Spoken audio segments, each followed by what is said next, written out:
सास बहू की पारिवारिक कहानी। बेटी समान बहू। माँ, मैं बहुत थक गई हूँ, घर संभालते संभालते। यहाँ मेरी थकान किसी को नजर नहीं आती। कुछ दिन आराम करना चाहती हूँ। सोच रही हूँ कुछ दिनों के लिए अपने मायके आ जाऊँ। आते हुए अपने बच्चों को भी साथ ले आऊंगी, वे वहीं से स्कूल चले जाएंगे। आखिर एक ही शहर में ससुराल और मायका होने का कुछ तो फायदा मिले। नम्रता ने फोन पर अपनी माँ से कहा। पार्वती जी ने दूसरी तरफ से कहा, हाँ बेटा, जब तेरी इच्छा हो आ जाना, आखिर ये तेरा भी तो घर है। ठीक है माँ, तो मैं कल ही आ जाऊंगी, नम्रता खुश हो बोली। हाँ बेटा, कल आ जाओ, मैं तुम्हारा इंतजार करूंगी। अभी मैं फोन रखती हूँ, मुझे मंदिर भी जाना है। कमला जी ने फोन रख दिया और सीधे किचन में गई। किचन में खाना बना रही बहू से बोली, अरे अनुपमा सुनो, कल तुम्हारी ननंद आ रही है, आज बाजार जाकर फल सब्जी और मिठाइयाँ लेकर आना। बेचारी मेरी बेटी ससुराल में नौकरों की तरह काम करती है और उस पर कोई ध्यान ही नहीं देता। यहाँ आएगी, कुछ दिन रहेगी तो उसका मन और तबीयत अच्छे रहेंगे। सास के मुंह से ऐसी बातें सुनकर अनुपमा का चेहरा उतर गया। वह मन ही मन सोचने लगी, काश आपको मेरी थकावट भी नजर आती। मैं भी दिन रात झाड़ू पोछा, बर्तन, खाना बनाना, मार्केट जाना और हर वह काम करती हूँ जिससे हमारे परिवार वालों को कोई दिक्कत ना हो। काश आप मुझ पर भी ध्यान दे पाती। आपकी बेटी तो जब मन में आता है तब यहाँ आ जाती है, लेकिन मैं साल में एक बार ही अपनी माँ के पास जाती हूँ, तब भी आपको प्रॉब्लम होती है। मैं भी इंसान हूँ, मेरा भी मन है, मुझे भी लगता है अपने माँ के पास जाकर थोड़ा आराम करूँ, सुख दुख की दो चार बातें करूँ, अपना मन हल्का करूँ। भगवान अब तुम ही कुछ करो ताकि मेरी सास की आंखें खुले और उसे मेरी थकावट भी नजर आए। शाम तक भगवान ने जैसे अनुपमा की सुन ली और उसकी ननंद का फोन आया। ननंद ने अपनी माँ से कहा कि उसकी सास ने उसे मायके आने के लिए मना कर दिया है, इसलिए इस बार वो नहीं आ सकती। पार्वती जी बोली, ऐसे कैसे मना कर दिया? पहले तो कभी वह तुम्हें आने के लिए नहीं रोकती थी, इस बार भला क्या हो गया? लाओ मेरी बात कराओ, उनसे मैं समझाती हूँ। नम्रता ने फोन अपनी सास के पास दिया। पार्वती जी ने कहा, नमस्कार समधन जी, आपसे कुछ कहना था। समधन जी ने कहा, कहिए। दरअसल नम्रता कल त्योहार है, इसलिए अपने मायके आना चाहती है, अगर आप उसे भेज दे तो अच्छा रहेगा। नम्रता की सास ने कहा, देखिए समधन जी, आपकी बेटी मायके जाकर रहे, इस बात के लिए हमने उसे कभी नहीं रोका और इस बात से हमें कोई प्रॉब्लम है भी नहीं।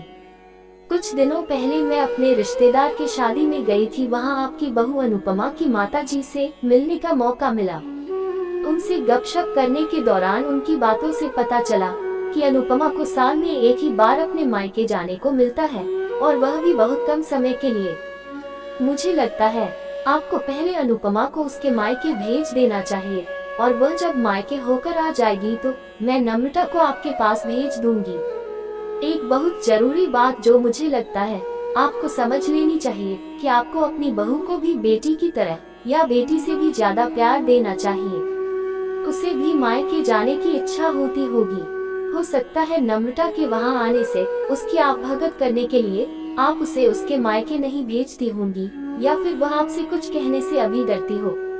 अगर आप उसको घर में ही कैद रखेगी तो एक दिन ऐसा आएगा जब वह आपके खिलाफ बोलने लगेगी, फिर वह आपकी सुनेगी भी नहीं और जब चाहे तब अपने मायके जाएगी।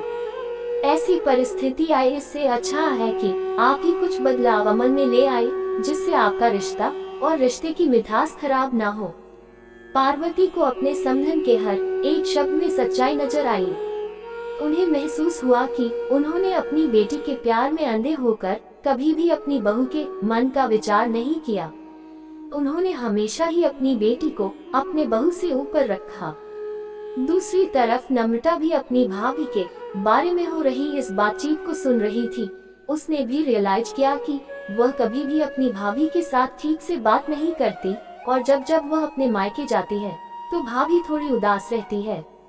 पार्वती जी ने अपनी बहू को बुलाया और उसे कहा कि अनुपमा कुछ दिनों के लिए नम्रता नहीं आने वाली है, इसलिए पहले तुम अपने मायके होकर आओ।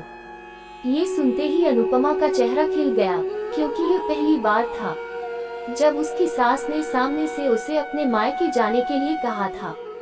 अगले दिन अनुपमा अपने मायके गई और इस बार 1-2 दिन नहीं, पूरे हफ्ते भर रहकर आई। अपने माँ बाप से, अपने रिश्तेदारों से मिलकर आई और जब वह लौट कर आई तो उसका चेहरा खिला हुआ था, उसकी आंखें चमक रही थी।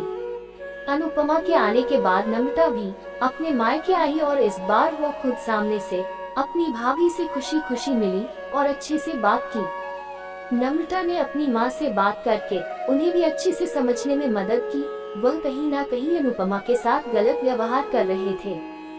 दूसरी तरफ अनुपमा अपने ससुराल वालों के बदले रवैया से बहुत खुश थी।